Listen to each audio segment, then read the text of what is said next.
students.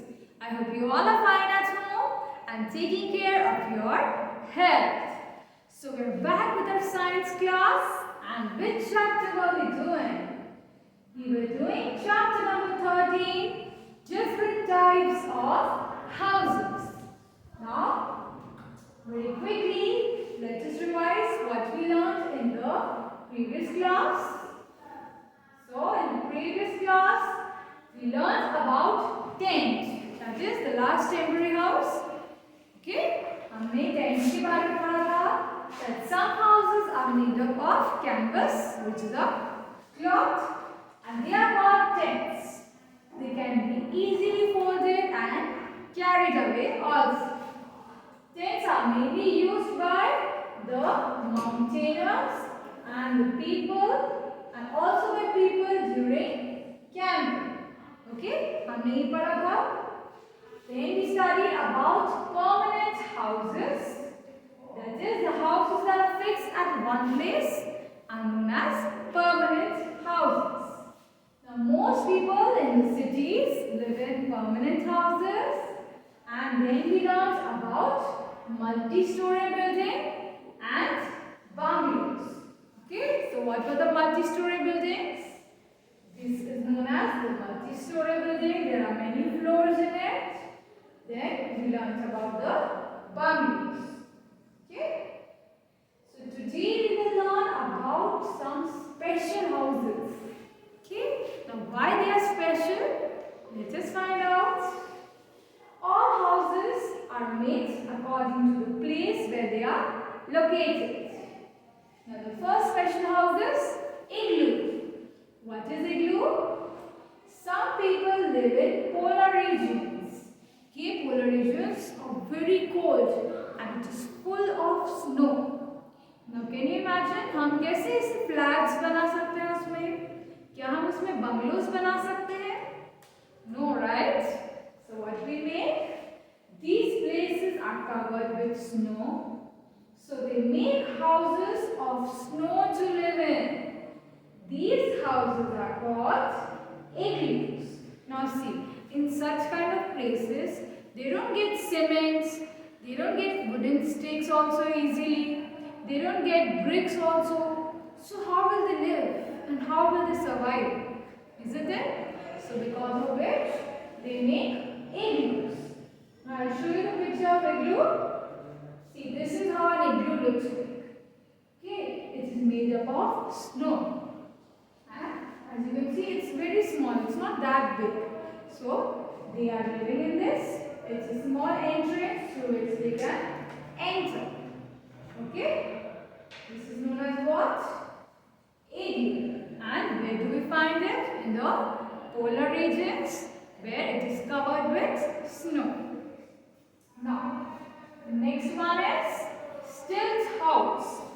Now, what is a stilt house? Some houses are made on wooden posts.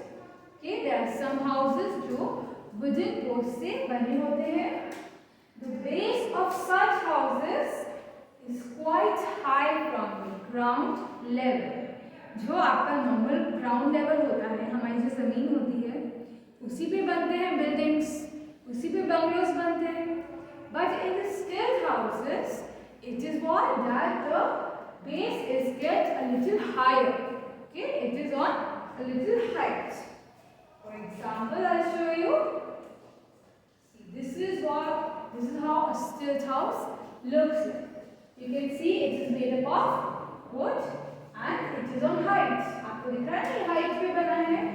Okay, it looks beautiful.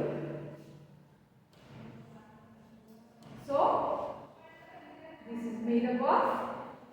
This is made on a little height from the ground level, and these houses are made in areas which get flooded due to heavy rains. Now tell me, why is it so?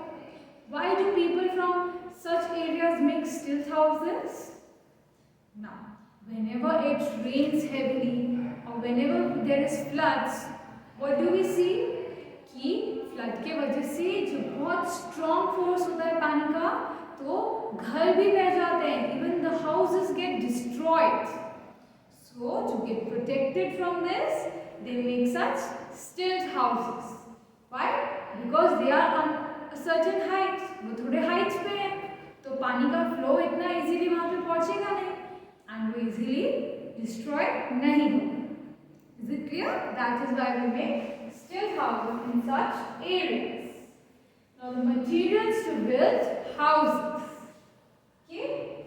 See, name the things needed to build these houses. You can take help from the help box. Now you can see there are two houses. The first one is the kacha house and the second one is a pakka house. And here is the help box from which we can make the house. These are the materials given from which we can make these houses. Now first we will take the kacha house. Okay? Now look at the materials given over here. What do you think, which kind of material will be available in the villages? Now we all know that kacha houses are mainly found in the village area where they don't have many facilities and many materials through which they can make such nice buildings or bungalows. Okay? So which are the materials they can use? Bricks. Will they get bricks easily? No. So bricks will not come. Clay. Now clay is a thing which they will make easily, they will get easily. So for kacha house I am writing K. So they will get clay. So you have to write clay away. Then the next, bamboo. The bamboo sticks will be easily available in the villages. Why? Because they do farming, they grow crops, okay, they do agriculture. That is why bamboo will also come in kacha house. Cement. Now cements are used mainly to make pakka houses. Okay, cement के through ही pakka houses बनते हैं, and they are quite expensive also. So what do you think they will be able to make through it? No. So this will also go. Now straw. Now, these kind of straws are easily available in the village areas. They also use in farming. They use for the animals also, for poultry also. So this straw will be available for the kacha house. Now we got one, that is bricks, clay, bamboo and straw for the kacha house, and the remaining will be bricks, cement and steel. So all these three items are comparatively expensive also, and the people who make pakka houses, they need such kind of materials, okay, ताकि वो permanent होते हैं और वो long lasting भी होते हैं. इसके लिए हमें सीमेंट्स, ब्रिक्स और स्टील चाहिए होता है. So you will write here accordingly. So is it clear to all of you? With this we have completed the chapter and I hope it's clear to all of you. We will meet in the next class. Till that, God bless you.